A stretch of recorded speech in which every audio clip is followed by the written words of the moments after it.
Hello friends, ഇന്ന് നമുക്ക് mushroom biryani ഉണ്ടാക്കിയാലോ. ബിരിയാണി ഉണ്ടാക്കാൻ വേണ്ടി ഞാൻ ഇന്ന് 200 ഗ്രാം മഷ്റൂമാണ് എടുത്തിട്ടുള്ളത്.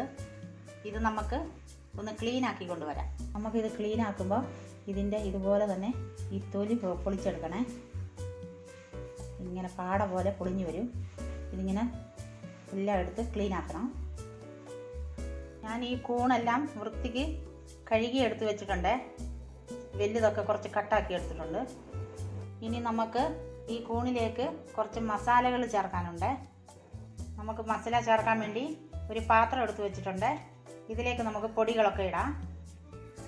നമുക്ക് 1 ടീസ്പൂണ് കാശ്മീരി മുളക് പൊടിയാണ്, കുറച്ച് മഞ്ഞൾപ്പൊടി, കുറച്ച് കുരുമുളക് പൊടി, കുറച്ച് ഗരം മസാലപ്പൊടി, 1 ടീസ്പൂണ് ഇഞ്ചിയും വെളുത്തുള്ളിയുടെ പേസ്റ്റ്, ഇത് പെരിഞ്ചീരകം പൊടിച്ചതാണ്, 1 ടീസ്പൂണ്, ആവശ്യത്തിന് ഉപ്പ്, 1 വലിയ ടേബിൾ സ്പൂൺ നിറച്ച് തൈര്.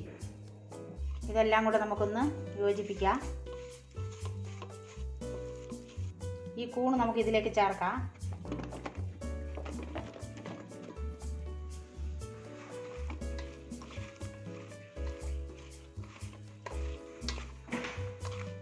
നമുക്കിത് അരമണിക്കൂർ റെസ്റ്റിന് വെക്കാവേ.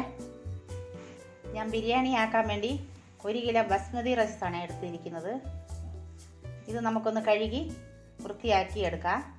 ഞാനിത് അരി കഴുകി വൃത്തിയാക്കിയിട്ടുണ്ട്. ഇത് നമുക്കിനി ഒരു അരമണിക്കൂർ കുതിർക്കാൻ വെക്കാം. വെള്ളം ഒഴിക്കണമെന്നില്ല, ഇങ്ങനെ തന്നെ വെള്ളം ഊറ്റിയിട്ട് വെച്ചിരുന്നാൽ മതി. ഞാൻ ഒരു കൂട്ടം ചുമന്നുള്ളി ചെറുതായിട്ട് അരിഞ്ഞ് വെച്ചിട്ടുണ്ട്. ഇത് നമുക്കൊന്ന് എണ്ണയിൽ വറുത്ത് കോരാം. ഞാൻ ഗ്യാസ് കത്തിച്ച് ഒരു കടായി എടുത്ത് വെച്ചിട്ടുണ്ട്. അതിലേക്ക് നമുക്ക് കുറച്ച് ഓയിൽ ഒഴിക്കാം. എണ്ണ ചൂടായിട്ടുണ്ട്. നമുക്ക് ഈ ഉള്ളി ഇതിലേക്ക് ഇടാം.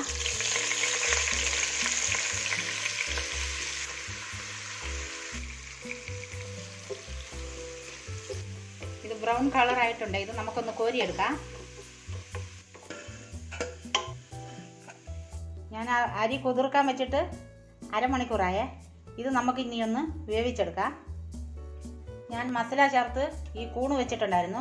ഇത് നമുക്ക് ഉള്ളി വറുത്ത എണ്ണയിലോട്ട് ഇട്ട് വറുത്തെടുക്കാം.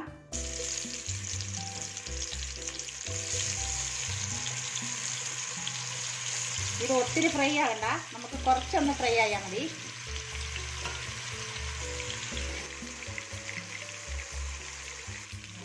ഇത് പകുതി വെന്തിട്ടുണ്ട്. ഇത് നമ്മളിപ്പോൾ കോരി എടുക്കുക.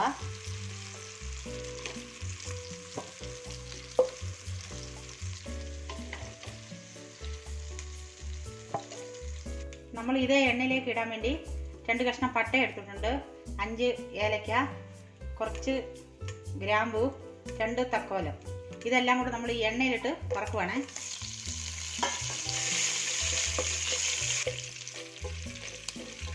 ഞാനൊരു 6 പച്ചമുളക് ചെറുതായിട്ട് അരിഞ്ഞ് വെച്ചിട്ടുണ്ട്.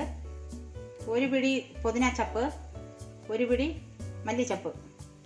ഇതിൽ പച്ചമുളക് ഞാൻ ഇതിൻ്റെ കൂടെ ഇടുവാണേ.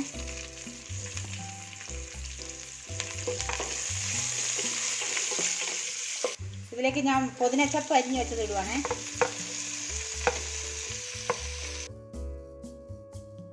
മല്ലിച്ചപ്പ്,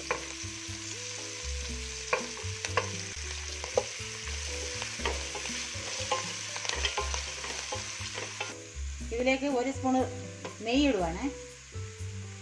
ഞാൻ 1 കിലോ അരിയായിരുന്നു എടുത്തിരുന്നത്. ഞാൻ ഈ ഗ്ലാസ്സിൽ അളന്ന് നോക്കുമ്പോൾ 4.5 ഗ്ലാസ് അരിയുണ്ട്. 1 ഗ്ലാസ് അരിക്ക് 1.5 ഗ്ലാസ് വെള്ളം വെച്ച് നമ്മൾ ഇപ്പോൾ 8 ഗ്ലാസ് വെള്ളം ഞാൻ ഒഴിക്കുവാണ്. ഈ തിളപ്പിച്ച വെള്ളമാണ് ഞാൻ ഇതിൽ ഒഴിക്കാൻ പോകുന്നത്. ഇത് 8 ഗ്ലാസ് വെള്ളമുണ്ട്. ഞാൻ തിളച്ച വെള്ളമാണ് ഒഴിക്കുന്നത്. 4.5 ഗ്ലാസ് അരിക്കാണ് 8 ഗ്ലാസ് വെള്ളം ഒഴിച്ചത്. ഇതിലേക്ക് നമുക്ക് ആവശ്യത്തിന് ഉപ്പിടാം. ഉപ്പിച്ചിരി മുന്നോട്ട് നിൽക്കണേ, വെള്ളത്തിന് ഉപ്പുണ്ടോ നോക്കണം. പിന്നെ നമ്മൾ വറുത്ത് വെച്ച കുറച്ച് ഈ ഉള്ളി വറുത്ത് വെച്ചത് കുറച്ച് ഇതിലൂടെ ഇടുവാണേ. ഈ വെള്ളം തിളച്ച് വരുമ്പോൾ നമുക്ക് അരി ഇടണം. മൂടി വെച്ച് ഈ വെള്ളം തിളപ്പിച്ചെടുക്കാം. വെള്ളം വെട്ടി തിളച്ച് വന്നിട്ടുണ്ടേ. നമുക്കിപ്പോൾ എടുത്തു വെച്ച ഈ അരി ഇതിലേക്ക് ഇടുവാണേ. ഞാൻ ഇതിലേക്ക് കുറച്ച് കോറൻ ഇടുവാണേ. ഇത് ഓപ്ഷനലാ, നിങ്ങൾക്ക് ഉണ്ടെങ്കിൽ ഇട്ടാൽ മതി, ഇട്ടില്ലേലും കുഴപ്പമൊന്നുമില്ല. ഇത് പച്ചയാ.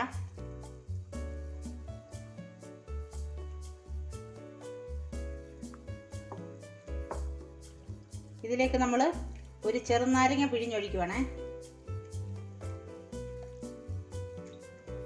നമുക്കിത് മൂടി വെച്ച് വേവിക്കാവേ. നമ്മുടെ ചോറ് പകുതി വെന്തിട്ടുണ്ടേ. ഞാൻ തിളച്ച് കഴിഞ്ഞപ്പോൾ ഇത് സിമ്മിൽ വെച്ചേക്ക് വരുന്നേ. ഈ ചോറ് അങ്ങോട്ടും ഇങ്ങോട്ട് മാറ്റിയിട്ട് നമ്മുടെ വറുത്ത് കോരിയ ഈ മഷ്റൂം നമ്മൾ ഇതിലേക്ക് ഇടുവാണേ. എന്നിട്ട് നമ്മൾ ഈ ചോറ് ഇങ്ങനെ വെച്ചൊന്ന് മൂടി ഒന്നുകൂടെ നമ്മൾ 5 മിനിറ്റ് വേവിക്കുവാണേ. ഇത് വെന്തിട്ടുണ്ടേ, നമുക്കൊന്ന് തുറന്ന് നോക്കാം.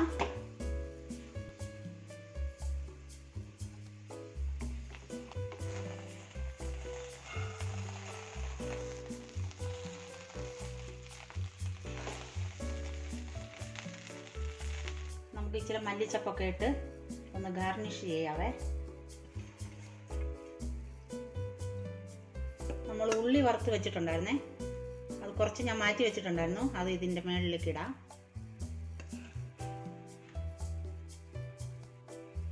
അങ്ങനെ നമ്മുടെ മഷ്റൂം ബിരിയാണി ഇവിടെ റെഡി ആയിട്ടുണ്ട്. നമുക്കിനി ഇതൊരു സർവിങ് പ്ലേറ്റിലേക്ക് മാറ്റാവേ.